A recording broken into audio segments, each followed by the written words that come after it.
What's up friends, Stobbie here and welcome back to another Devblog review for Battle Brothers' upcoming DLC, Blazing Deserts. This is Devblog number 126, Alchemy. Right, after last week's introduction of a new opponent to get crushed by, this week is about a new building found only in the southern city-states. New alchemical contraptions coming with the Blazing Deserts DLC, as well as changes to existing potions. There's a lot to cover, so let's start. That looks so cool. I love the Eastern flair they've put to it, Middle Eastern flair. The Alchemist. Travel south as far as your feet can carry you and you'll come upon a strange land where the sun reigns eternal.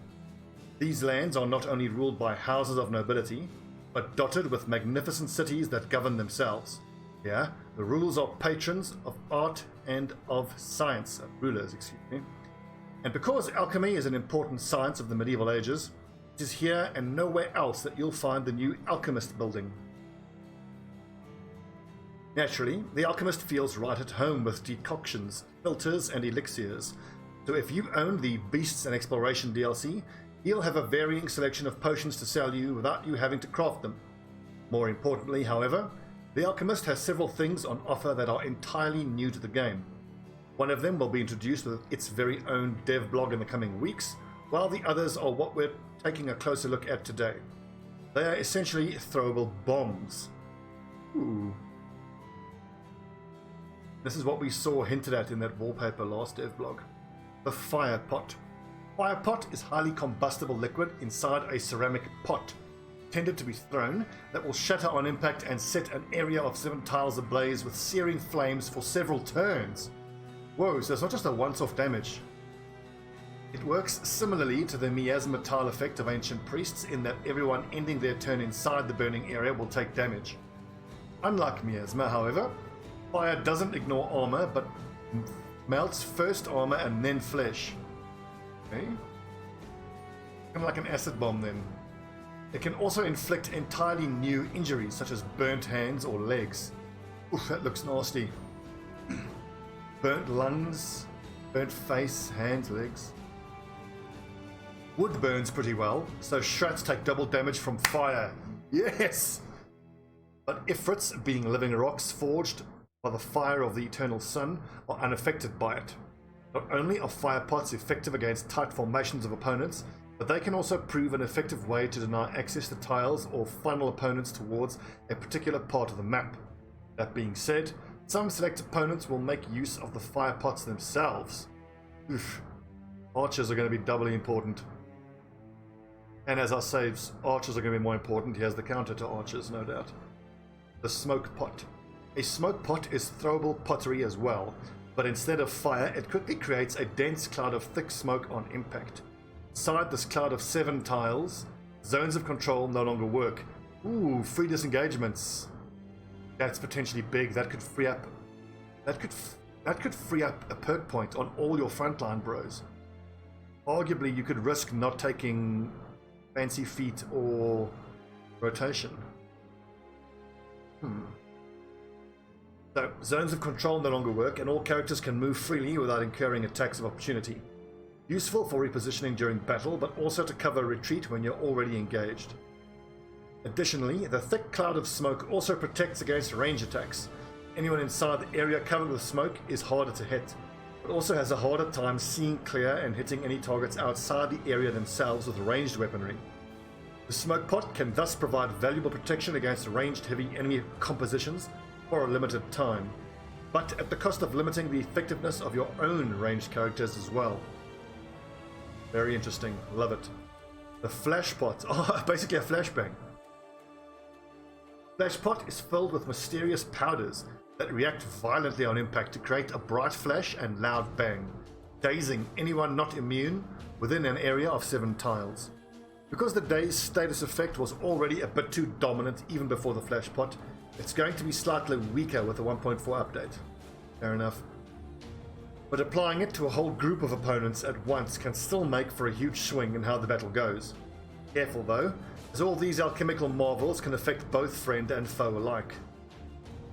Just thinking that, wouldn't it be good, instead of straight nerfing the effectiveness of Dazed, why not give an indirect buff to morale and your will stat, why not make you roll for will to give a chance to resist the daze effect?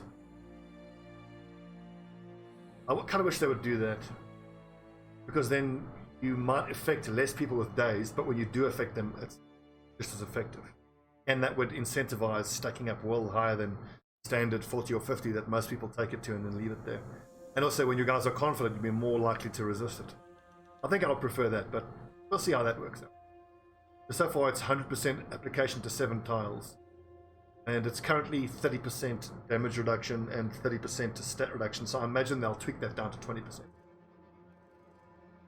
Okay, potions.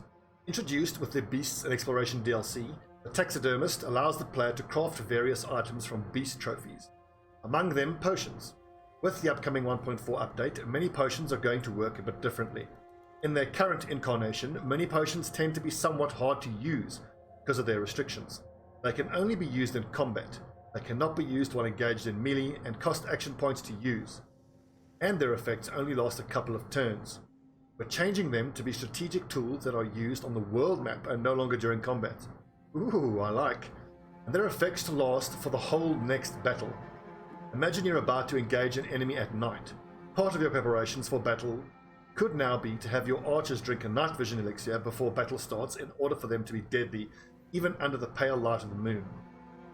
If you're about to engage Geists, you might want to have a key character drink a Lionheart potion instead in order to bolster their resolve.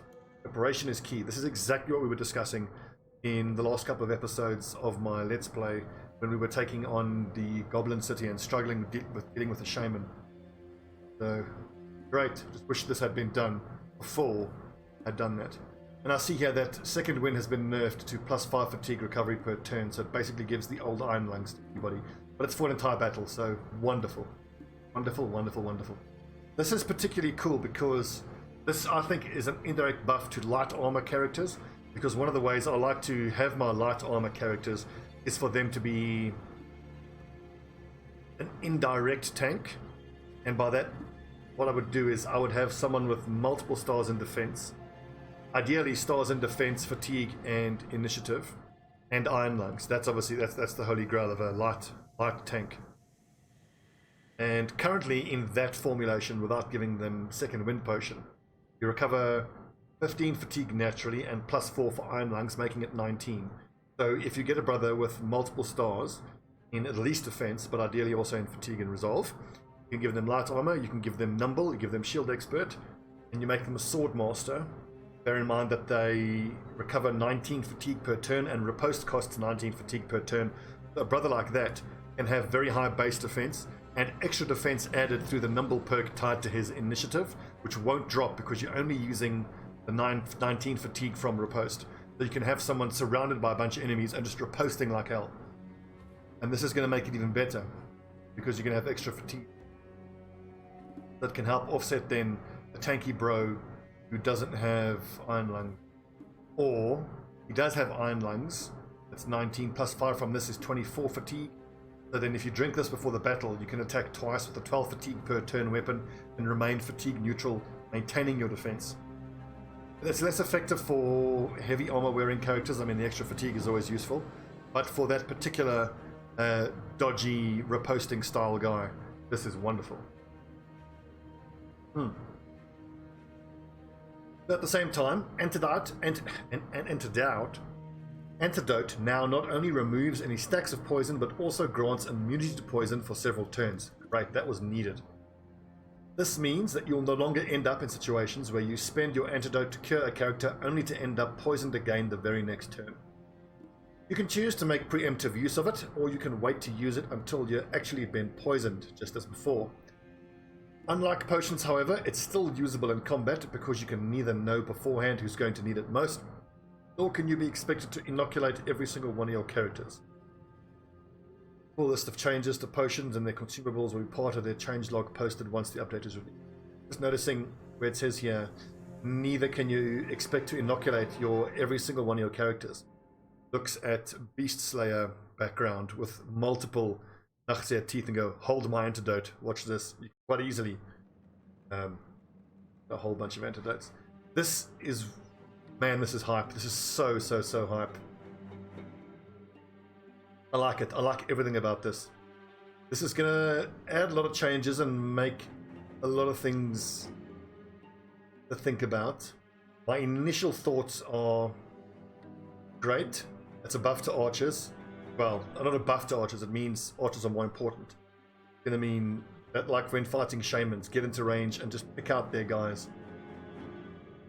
I do hope that they control who can actually use these, because if random raiders can carry them and you can't see who's carrying them, let's say a raider starts a battle with a sword, but then, like with throwing weapons, gets into throwing range, switches to the throwing pot, then you got problems.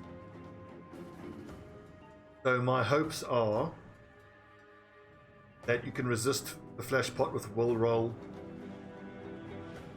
and that potions become easier to craft. I still think that too many potions are dependent on the witch ingredients. The apple, the herbs, and the hair, because fighting witches is the biggest bummer in Battle Brothers. It's so not worth it. But at least with the Lionheart potion change, fighting witches could be easy, because you can put your banner bro with his banner and a Lionheart potion in the front and center of your formation to give everybody else resolve. When you know you're going to fight a witch, just start stockpiling Nachtseer chains and other chains and have everybody wear that type of stuff. Maybe keep a bunch of armors with runes and sigils in reserve. Worth thinking about. Overall, I'm hyped. This is going to be amazing. I can't wait. I cannot wait. Like, I want them to release the DLC ASAP, but I also don't want them to. I want them to keep giving more updates with more awesome stuff. So tactically, let me guys know what you think of the implications of this that I haven't considered yet. The big takeaways for me are the implications here. You could potentially open up a perk on all of your frontline guys by not taking rotation. What you could do is you could take bags and belts on all of your backline and carry extra smoke. And that allows your frontline to potentially be more offensive minded or tougher. If you don't take rotation, you can maybe take Colossus on all your frontline lads, or you can take fast adaptation or other stuff like that. Flashpot, yeah, like I said, you should be able to resist it, otherwise it's going to be too strong. Okay, thanks for watching, friends. Like I said, let me know in the comments if you have any thoughts about the implications of this that I haven't considered. Let me know in the comments, and check out my Let's Plays of Battle Brothers, and I stream Battle Brothers every Monday and every Thursday, 7 PM CEST, 11 PM CEST. Thanks for watching, and I will see you guys next week for the next Devblog review.